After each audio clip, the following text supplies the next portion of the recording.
आप धरना लगाना चाह रहे हैं, आप हमारी बात मान लीजिए, आप तरीके से बात कर रहे हैं आप लोगों से। आप खुद इसको खोल दे बैरिकेड को, ये जमीन हमारी है, ये जमीन जनता की है सर। हम लोग वहां पे शांतिपूर्वक हमारा टेंट बंधेगा। आप लोग कहते हैं टेंट साइड पे लगे तो फिर वो गलत बात है।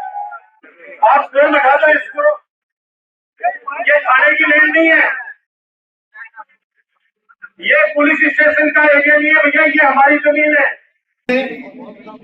और उसके बाद उसके परिवार वालों को न्याय दिलाने के लिए हमारे के लोग जब श्री सीमेंट के मुख्य द्वार पर धरना दे रहे थे, शांतिपूर्वक जब धरना दे रहे थे, उन पर लाठीचार्ज किया गया, बेरहमी से उनको मारा गया।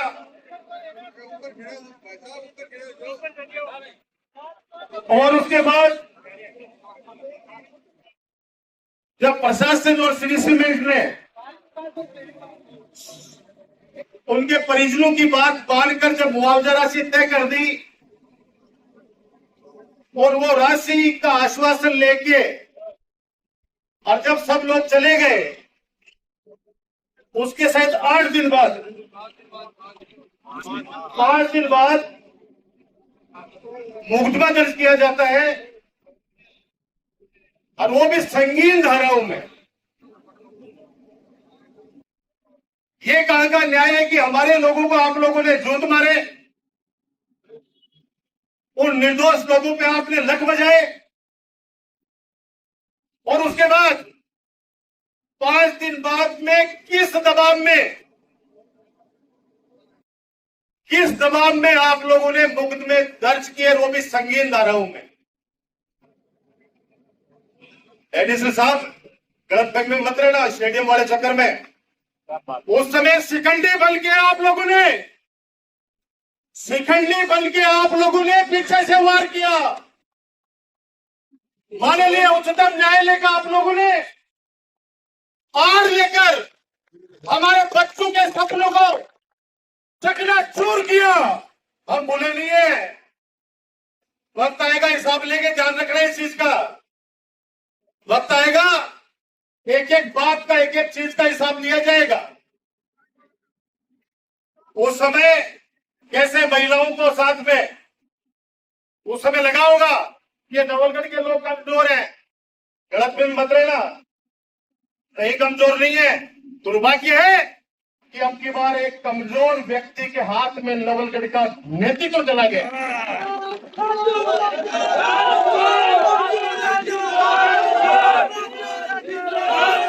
और मैंने तो 3 तारीख में एक ही बात कही थी कि भाई आ रहा हूं, मैं अकेला ही आ रहा हूं। क्यों बैरिकेड लगा रहे हो भाई? आप लोग चाहते हो नवलगढ़ की, वैसे तो आपने ऐसी तैसे करके छोड़ दिया है, इसलिए इसके आपको कह रहा हूं मैं। और मुस्कुराया गलतफहमी मत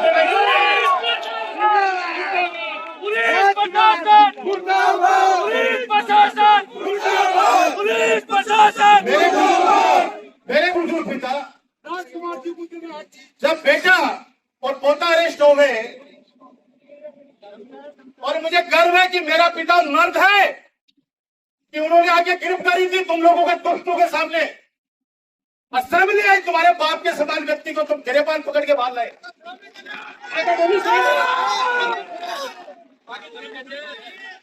बेसरी व्यक्ति डॉक्टर राजकुमार शर्मा तुम संघर्ष कराओ, डॉक्टर राजकुमार शर्मा तुम संघर्ष कराओ। बहनों को आगे कर रहे हैं, फिर शिखंडी वाला रोल निभा रहे हैं बहनों को आगे करके। कोई तो महिला नहीं है यहाँ पे, इन बच्चियों को भेज उधर, देखते हैं आमने सामने होंगे। करते रहे जितने मुकदमे कार्य डॉक्टर राजकुमार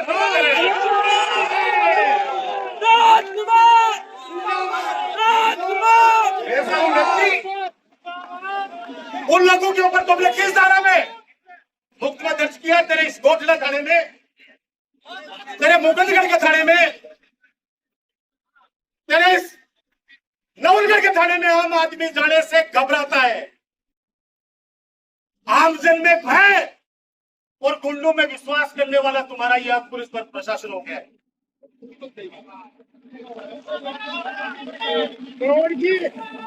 सरकारें चलाई है, दो बार सरकारें चलाई है,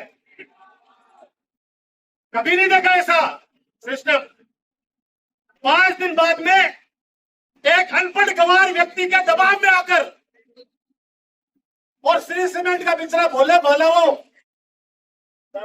एक ऑफिसर अर्जुन, उसमें दबाव डाल के तुम्हारी पुलिस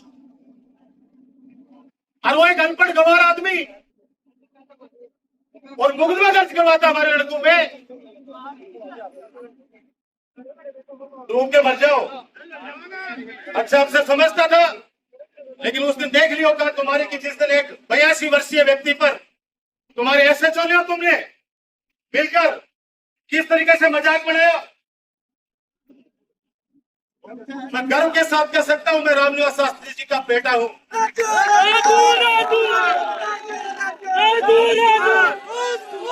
गर्व है मुझे मेरे पिताजी पे कि हमारे सैकड़ों लोगों को आप लोगों ने उस दिन गिरफ्तार कर लिया था, लेकिन वो घर में सोए नहीं। बीमार होने के बाद भी पीछे से लोगों का नेतृत्व किया उन्होंने। हम लोग इस नवलगढ़ को बहुत ही प्यार भरे गुलदस्ते में सजाया था, इसको विकास के कार्यों में पूरा सिस्टम को कोलैप्स कर दिया आप लोगों ने। अगर आप न्याय देते हो दो उन लोगों को, ट्रक के नीचे डाला गया उस पर रामउतार को है, रामउतार उसका भाई है, ट्रक के नीचे रात को डाला गया। आज कितने टाइम की बात होगी भाई? वो 10 महीना हो गया। 10 महीना हो गया। एक भी व्यक्ति को गिरफ्तार किया हो तो साहब आप बता दीजिए, आप लोग का उपयोग कर लूंगा। सरेआम रात को बेचारा ट्रैक्टर पे जा रहा था वो गरीब रामउतार दीवा और 4 बदमाशों ने दारू पिए हुए लोगों ने, क्योंकि वो इस अनपढ़ गंवार के खास व्यक्ति हैं, इसलिए आप लोगों ने मुकदमा तो दर्ज किया। और मुकदमा भी कैसा दर्ज किया हम जानते हैं, किस तरह से दर्ज हुआ था मुकदमा। 12 दिन बाद में मुकदमा दर्ज किया, वो भी 12 दिन बाद के अंदर। मैं याद दिला रहा हूं आपको। और आज तक अगर गिरफ्तारी हुई हो एक भी तो बता दीजिए। करो गिरफ्तार, यही हम नहीं लेने वाले यहां से, नहीं लेंगे यहां से। जब तक सांस है तब तक यही आपके पास बैठेंगे। किसी ने कहा थाने का घेराव क्यों कर रहे हो? मैंने कहा कि जब सत्ता अंधी हो जाती है, अहंकार में आ जाती है, तो उनको आईना दिखाने का काम लोकतंत्र के अंदर जनता करती है और हम विपक्ष में हैं, इसलिए हमारी ज्यादा जिम्मेदारी बनती है। 3 साल तो निकल गए रो धोके, कर लो जितना जुल्म करना है। आपके थाड़ों में 2 भाई लड़के आ गए। पहले हमारे समय जनरल प्रैक्टिस ये हुआ करती थी कि मैं ऐसे तो साहब को कहता था कि इनको प्यार से समझा दो और घर भेज दो। अब दोनों भाइयों को अलग अलग तरीके से लूटा जाता है पहले तो, और उसके बाद समझौते का तो नाम ही नहीं। 17 साल आंदोलन चला है तहसीलदार जी, 17 साल आंदोलन चल रहा है मेरे नवलगढ़ में। 17 साल 151 में भी अगर किसी पे कार्रवाई हुई हो तो उसकी जिम्मेदारी मैं लेता हूं। 151 में सिर्फ 151 शांति भंग में नहीं, मंच से मेरे लिए पता नहीं क्या क्या बोला गया, मेरे को व्यक्तिगत कितनी गालियां दी गई, फिर भी मैंने प्रशासन से कहा कि मेरे अपने लोग हैं, ये प्यार करते हैं, मुझे माला भी है पहनाते हैं, आज इनको गुस्सा आ रहा है मेरे पे तो गाली भी मुझे देंगे। और उसके बाद मैं गया उनके पास धरने पे, और 26 लाख रुपए प्रति बीघा का भाव श्री सीमेंट से किसानों का कर्व है। आज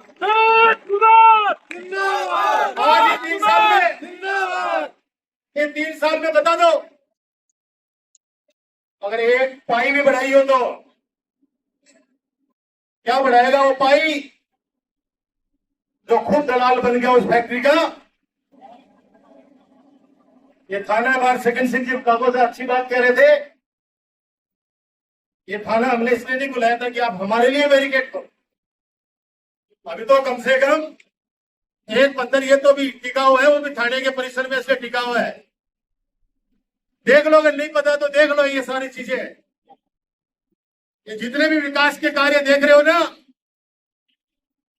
ये सब नवलगढ़ की जनता के चुने हुए लाडले डॉक्टर राजकुमार के कार्यकाल के हैं। और अब मेरे लोग भ्रमित हो गए, भड़का दिया उनको। उस वजह से एक एक्सीडेंटल एमएलए है यहाँ पे, एक एक्सीडेंटल एमएलए,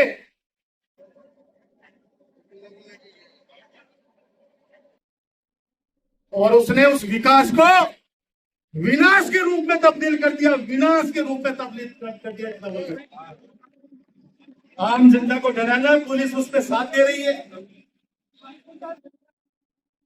अरे शर्म करो, रात भर आप लोगों ने टोटपुरा में, भीमा की डाड़ी में, भोजनगर में, आसपास के गांव के अंदर क्या डर फैलाया कि मत जाना वहां पे वरना कल फिर मुकदमे लगेंगे। पूरी रात कट कर रहे थे, पूरी रात मत जाना, वहां पे पुलिस फोर्स आ रही है, वहां मुकदमे लगेंगे, लाठीचार्ज होंगे। कर लो भाई लाठीचार्ज, ये अंधा तुम्हारा प्रशासन है, कर लो लाठीचार्ज,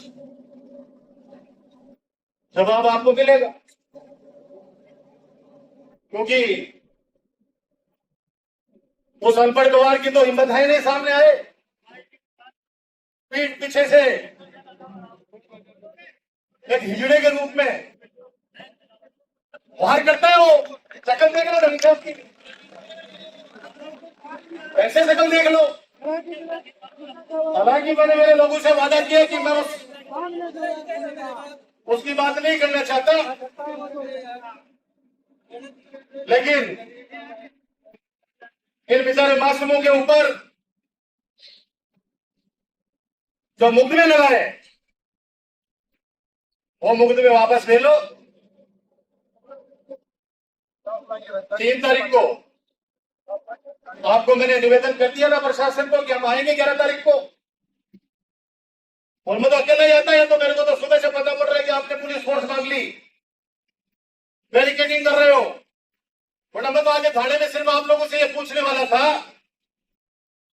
कि रंगदारी किसने मांगी, 50 लाख रुपए की रंगदारी किसने मांगी। आप कम से कम मुकदमा दर्ज करने से पहले जांच तो करते। एक निजी कंपनी के पास में धरना दे रहे थे वो, और राजकार्य में बाधा। वहां कौन सा राज का कार्य हो रहा था भाई? मेरा एडी साहब, आपकी फोर्स और बुला लो, मैं अभी आधे घंटे और बोलूंगा, क्योंकि जो चीज आप लोग करना चाहते हो वो तो करोगे नहीं।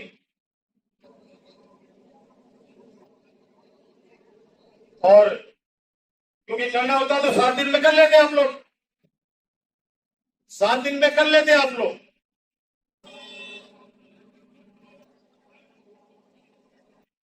मैं कह रहा हूं ये बैरिकेड नहीं हटाओगे, मैं फिर रिक्वेस्ट कर रहा हूं बैरिकेड हटाओगे या नहीं हटाओगे, क्योंकि आपसे सबसे सीनियर अधिकारी आप हो यहाँ। आप सिर्फ इन बैरिकेड्स की बात कर रहा हूं मैं, हमारा टेंट वहां लग जाएगा और शांतिपूर्वक बैठेंगे।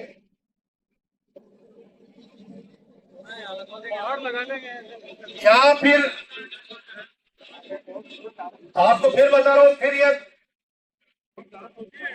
सड़कें रुक जाएंगी, जाम हो जाएंगी, तो ये ले आपके थाने की है ही नहीं है, हमने तो आवंटित की है।